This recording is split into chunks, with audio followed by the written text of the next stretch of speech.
Good morning, darlings. Okay, so today we're doing a little bit of preparation for your assessment, but we're also just developing your overall skills about looking deeper into a text and linking parts of a text and seeing the bigger events in the text that are going to help you determine what's occurring, what the craft, how much craft has gone into it, and help you enhance an essay answer to any question you may be given at any point, but especially during your GCSE. If you hear a weird noise in a minute, it's the dog.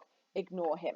I do. Right, so in front of you then, you've got this picture and it says the ripple effect. One small change can have an enormous impact. Sometimes this is called the butterfly effect, other times it's called the domino effect. But the difference is that Diefenbaker is very aware of the domino effect, apparently. I am so sorry for the noise. The difference is that the domino effect is usually linear. One falls on another, falls on another, falls on another, falls on another. Okay, so if people are setting up dominoes to make them fall down, they're going to have to plan very carefully if they want them to go in different directions. There are Guinness World Record things about this. Okay, so the ripple effect is different because one action can have an enormous impact in all directions. Okay, think Romeo and Juliet, with the servant not being able to read. Think Blood Brothers with Mr. Johnston leaving and having lots of different ripples.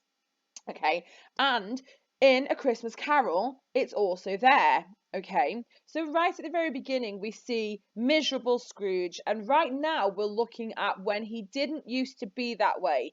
We've looked at when he was miserable when he was younger, and then this glimmer of hope, this tiny little aspect of him that could have been nurtured to make him a better person than he was at the start of the novella, which is what the spirits then play on and manipulate in order to change him. Okay, so let's have a look then.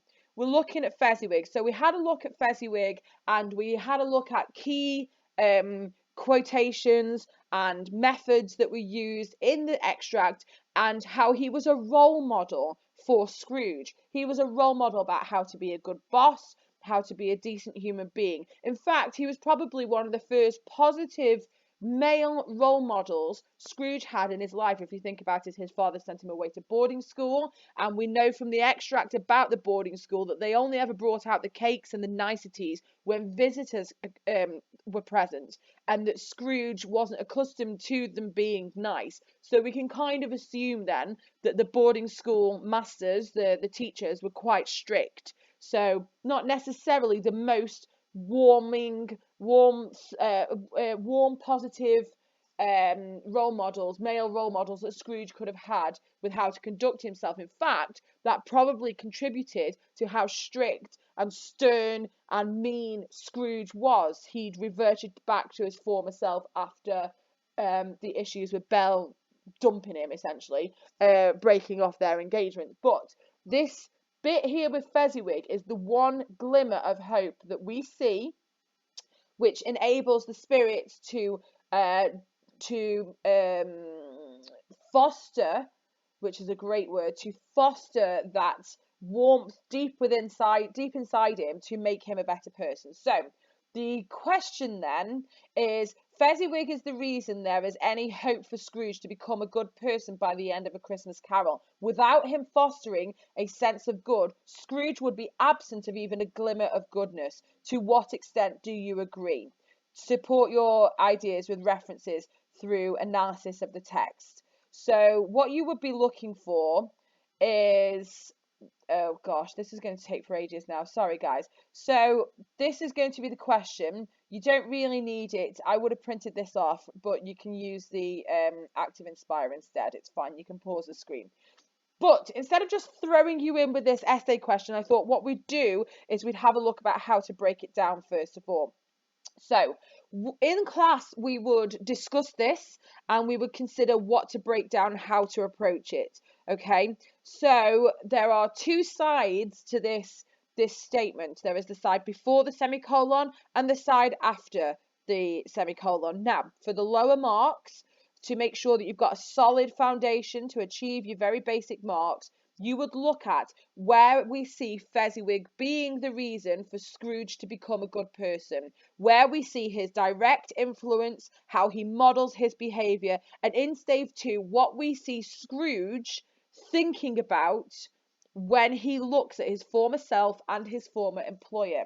Okay, now the second half for your higher marks to build upon that foundation, we've got without him fostering a sense of good, Scrooge would be absent of even a glimmer of goodness. So we have to imagine what Scrooge would have been like if only he'd been at that school and then gone straight into working life with somebody similar to those teachers. If Fezziwig had been like Scrooge is now, like Scrooge treats Bob, then he would never have had that glimmer of hope inside him, that little tiny little bit of human decency that lives within his, buried deep within his heart, to be able to build upon it, for the spirits to be able to manipulate that in Scrooge and for him to become a better person. So there are two halves to this essay, and what we need to do is we need to make sure that we've got um, appropriate quotations, and then said how Dickens has done this. Within this, we need to consider what his motives were, why he wanted to do this. He is challenging the readership of the time, the Victorian readers who were able to afford books and live a nice life but didn't pay their employees enough. Okay, so those are his motivations. The methods used, well, we'll come on to paired quotations in a minute. We're talking about the mirror stuff and reflecting, and we're talking about this ripple effect that he's creating. We're talking about all of this good stuff.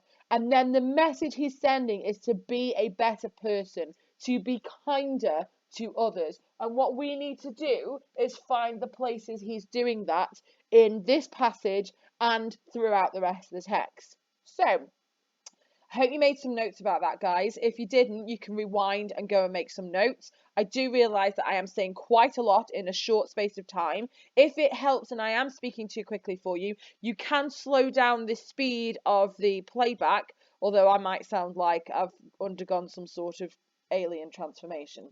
So, the usefulness then of paired quotations. What do I mean by a paired quotation? I don't mean quotes that go automatically next to each other.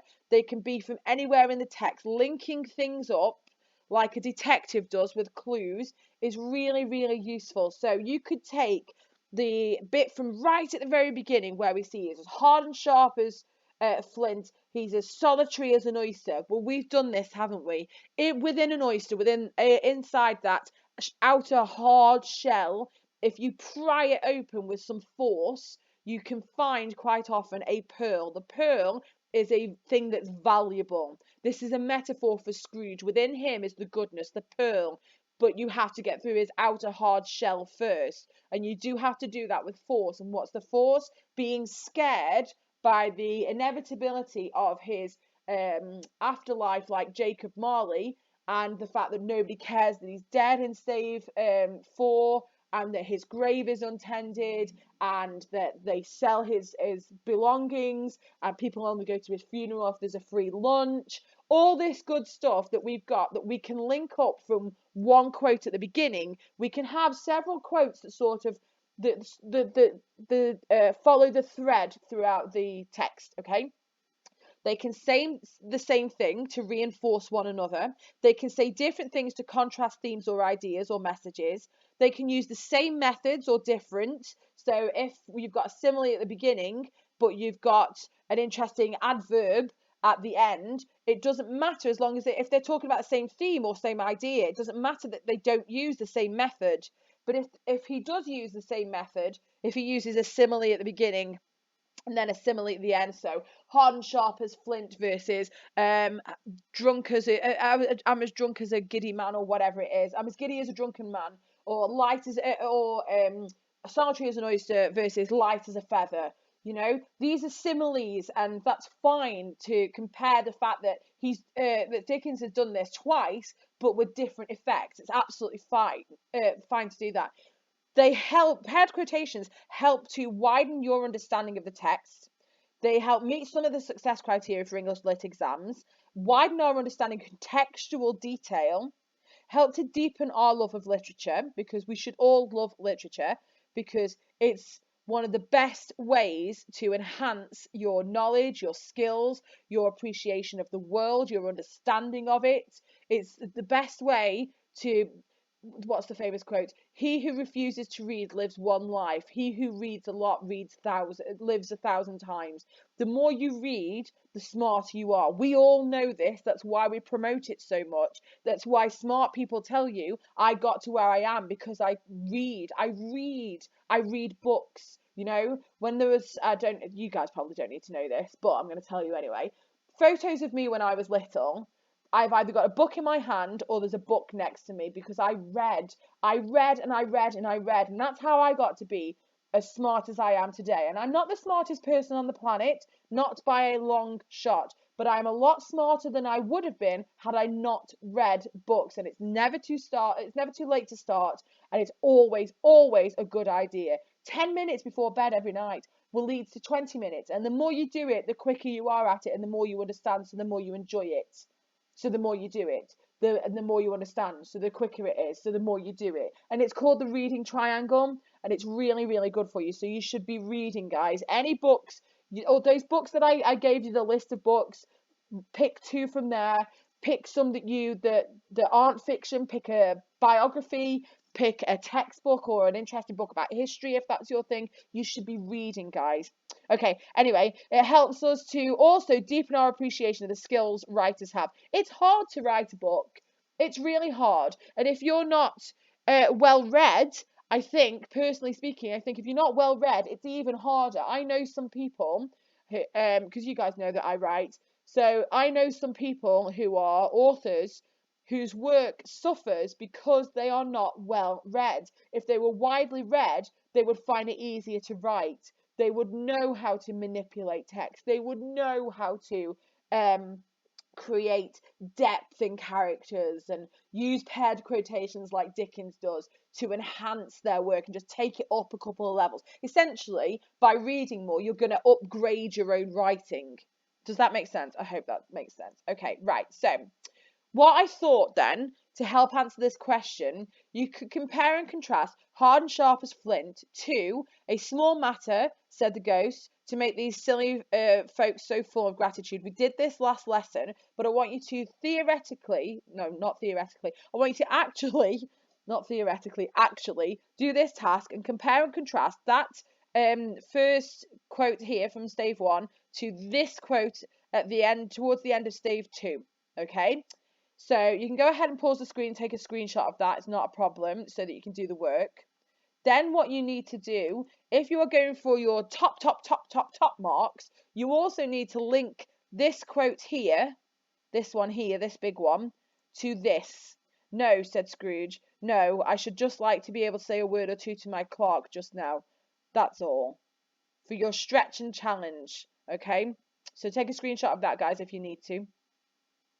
Okay, right, let's see what's next. And that's it for this lesson. Okay, so that's your task then. So you are going to make some notes on how to break down the question, and then you are going to directly compare and contrast this to this, and maybe do this if you want your top marks. If you can send this to me, please, guys, it'll be better if you can get this in before the assessment next week, and I can give you feedback. And that's a lot. Stay safe, and I will see you soon. We've got a webinar in a minute. Oh, bye.